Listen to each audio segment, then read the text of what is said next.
2017 was Elena Rybakina's best junior year. She reached the semifinals of the Australian Open and Roland Garros, as well as the US Open quarterfinals. A player with no individual training until she became pro, Rybakina's dedication was key in her rise to tennis stardom. At 18 years old, the young woman from Kazakhstan showed the first signs of being a true tennis phenomenon. Let's take a look now at Rybakina's stellar junior season of 2017. How excited are you? Thank you. Yes, I'm so happy to qualify, and it's amazing. Teen Elena started her final and best junior season at the Australian Open. After breezing past her first opponent, Yang Li, in a dominant straight-set victory, Rybakina embarked on an impressive run to the semifinals, conceding no sets and only 4 breakpoints along the way. Her opponent in the semis was 14-year-old Marta Kostyuk. Would 18-year-old Elena make it her first junior slam final? The first set didn't go that well for Rybakina, as Kostyuk's heavy shots allowed the Ukrainian to pick up the first set. The second one went back and forth until Rybakina suffered her 4th breakpoint of the match, allowing Kostyuk to seal the win and end the 17-year-old's breakout campaign. The Ukrainian youngster would go all the way and conquer the Australian Open, and it seemed like young Elena would need to wait a bit longer for some junior slam glory. Then, before having her run at Roland Garros, Rybakina played in the Trofeo Bonfiglio tournament in the beautiful city of Milan in Italy. The Ice Queen made it to the final and faced none other than Iga Świątek.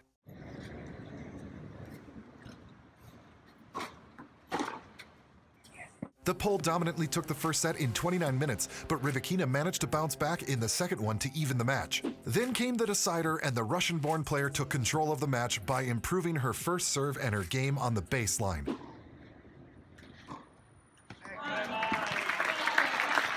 Rybakina ended up winning the trophy by showing her ability to thrive under pressure, as she acknowledged. "My opponent was always very aggressive, and I was a little bit tired because of the long matches I had to face throughout the week. But luckily enough, I started to find my path and to feel much more relaxed." So yeah, Rybakina was finally ready for Grand Slam glory. But could she replicate her previous success at the Junior French Open? What are your thoughts, folks? Rybakina's first round match was a straight set win against Henri Nagata, as her first real challenge only arrived in the second round, as across from the Ice Queen stood Lara Schmidt. The first set was a back and forth battle with both players unable to hold their serve. Schmidt held hers to take the first set. It was now time for the Ice Queen to step up, and she did just that, as she wasn't broken during the second set and broke Schmidt twice in the decider to take the win. 2 straight set wins followed for Rybakina as she breezed through Haley Baptiste and overcame a combative Amanda Anisimova. Then came the semifinals, another chance for Rybakina to reach a junior slam final. Would she fare better than in Melbourne? Well, let's see.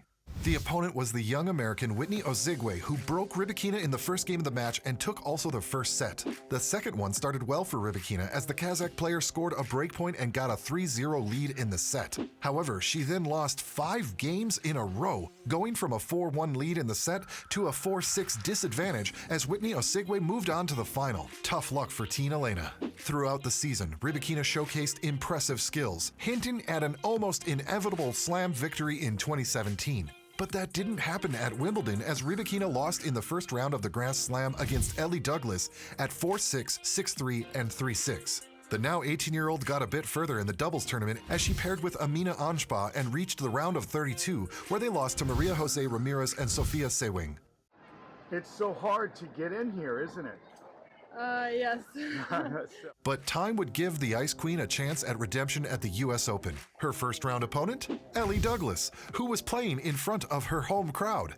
The Kazakh started by taking the first set at 6-3. The second set was heavily contested, as Rybakina came back from a 5-2 disadvantage to force a tiebreak, but Ellie Douglas tied the match. The decider was easily won by Rybakina, who made it through to the second round. Her 2 following matches were easier, as she scored 2 straight set wins to square off against Maria Lourdes-Carles in the quarterfinals. The Argentinian player broke Rybakina twice to get a 4-1 advantage to then win the first set. The second one went better for Rybakina, who broke 2 consecutive service games from Carl to take the set. Both players' service improved during the decider, but Rybakina faltered at 4-4 and allowed her opponent to serve for the win.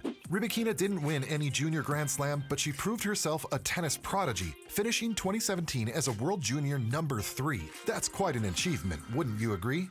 And her junior career came to an end at the ITF Junior Masters in Chengdu, where she ranked 7th thanks to 2 wins against Sofia Sewing.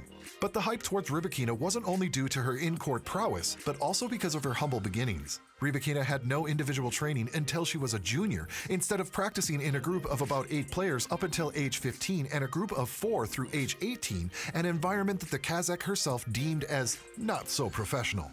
Rybakina didn't have much time for any professional training until she was 18, though, as she attended a high school that didn't cover her sports needs. Because of that, young Elena had to balance her sports and academic life, going as far as to take a math exam after playing the semis of a junior tournament. Rybakina's dedication to tennis was such that she even traveled to tournaments all by herself at 15 years old, an experience that the player recalls as important for her growth.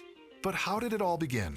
Rybakina's connection to tennis started at age 6 when she first stepped inside a tennis court. Tennis wasn't her first go at a sport, as both Elena and her sister had tried gymnastics and ice skating, but not followed closely due to their height. But her father's passion for tennis opened the door for her to pursue the dream that was once his. At the age of 17, 18, I had to choose if I want to be professional or just go to the college. It was big discussion with the family, of course, but I said that I would like to try. As she turned 18, Elena had to make a choice, either pursue her studies in college or pursue a professional tennis career. Her parents wanted her to get a higher education in the United States, as they saw a tennis career as an unsafe path due to injury risk. But despite having several offers from American universities, Rybakina had her mind set on becoming a professional tennis player. I had like 15 offers. My dad really wanted me to go. He thought if I didn't go to university at home, I would not get the same education. Because of tennis, I could get a better education.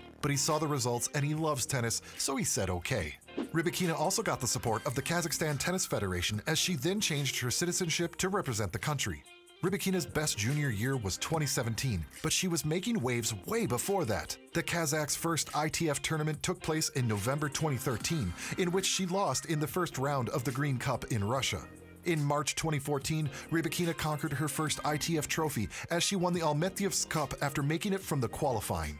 It was a great year for teenager Rybakina, as she would get her second trophy, the Siberian Open. But before that, she played the Talentum Cup in Hungary. There, Rybakina encountered a woman who would one day become familiar to her, 16-year-old Arina Sabalenka, who defeated the Kazakh player in straight sets. In 2015, Rybakina made her Junior Slam debut in the US Open, reaching the 3rd round, without losing a set up until that point. But it was knocked out by Hungarian Fanny Stoller. In that same year, the 16-year-old played in the Junior Fed Cup. In 2016, Rybakina had a go at all 4 Junior Slams, but only made it past the first round of the Roland Garros after defeating Anastasia Detuitz in straight sets to fall short against Federica Bilardo. In the same year, she encountered another future rival for the first time as she faced Iga Świątek in the Canadian Open quarterfinals, a match that the Pole won easily.